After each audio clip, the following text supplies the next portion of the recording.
This is histology of hyaline cartilage. Hyaline meaning that it looks clear or glassy, because when we look at the slide, some of the cells that we see that are specialized have a glassy appearance to them.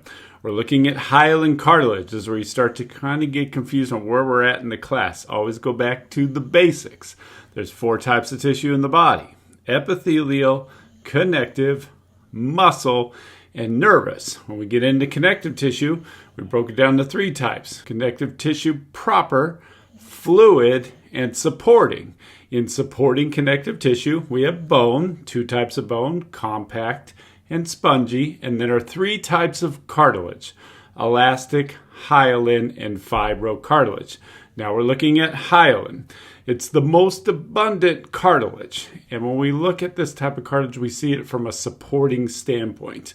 In our examples here in the picture, when we look at our ribs connecting the sternum to our ribs, this is all hyaline cartilage. So it's supporting, but it's allowing for flexibility. So it's actually the weakest of the 3. And then when we look at the tracheal cartilage, the C rings that wrap around the trachea, it gives it that structural support. That's hyaline cartilage.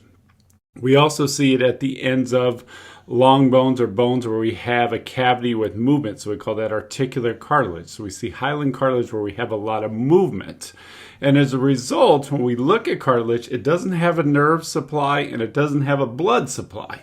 When we talk about epithelial tissue, we use the acronym CRAP, C-R-A-P, and the A for epithelial tissue meant it was avascular. It doesn't have a direct blood supply. But then we compare that to other tissues. So connective tissue has different types. Bone has a blood supply, but when we look at cartilage, it does not. So when we teach things, it's not exact for everything. We just try to categorize it the way it fits. So cartilage doesn't have a blood supply. It's avascular. It doesn't have a nerve supply, which makes sense because if it's attached to my bones and I continuously use them and it's rubbing, I don't want to have it to where it bleeds or to where it hurts. Now, when that wears down over time, you see like your grandparents complain about their hips, their knees, their elbows. Some of that cartilage is wearing down. Remember, connective tissue is a specialized cells that make a matrix. When we did epithelial tissue, when we talked about cellularity, it's a bunch of cells that are connected together. Now, when we look at connective tissue, you have cells that are making what's called the matrix. Remember, the matrix is 2 things: protein fibers and its ground substance, the material that makes up the surrounding area. So the matrix is the fibers, 3 types of fibers: collagen, elastic, and reticular.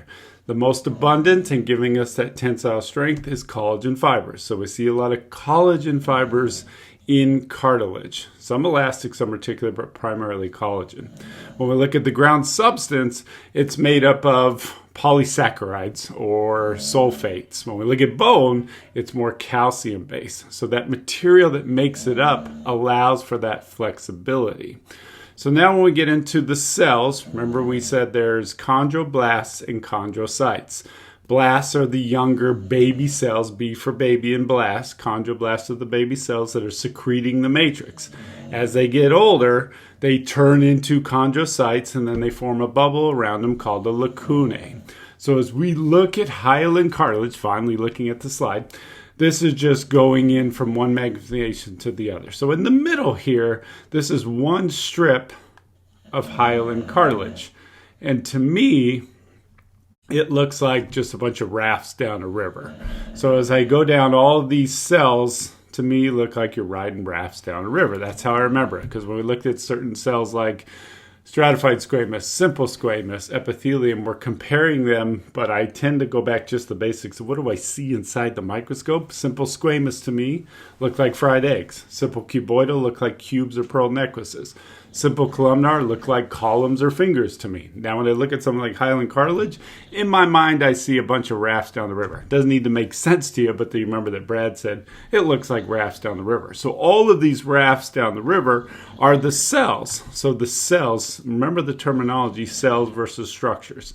Type of tissue, hyaline cartilage. So the tissue, hyaline cartilage, is made up of all these chondrocytes that sit in a lacunae. So it's a bubble within a bubble. So I have these cells, as they get older, they're maintaining the matrix, and these are chondrocytes and lacunae. So as I expand over here, all of these cells Chondrocytes and lacunae. Now the blasts, the baby cells that are secreting the matrix, are towards the periphery or the edge of the tissue. So towards the edge, I have chondroblasts. Two types of cells, chondroblasts, and then chondrocytes in the middle. Remember, they make the matrix. So everything that's not the cells is the matrix. So if we went on a higher magnification, more specifically say with an electron microscope, we could see some of those collagen fibers. And then when we look at the ground substance, the material in between, remember I said they're mostly made up of sulfates. These are polysaccharides, but they help with flexibility, but it also makes them a bit weaker.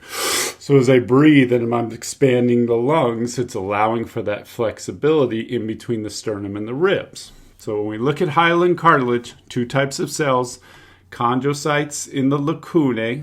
Remember, lacunae is specific to the older cells. Towards the edge, chondroblasts. Type of tissue, hyaline cartilage.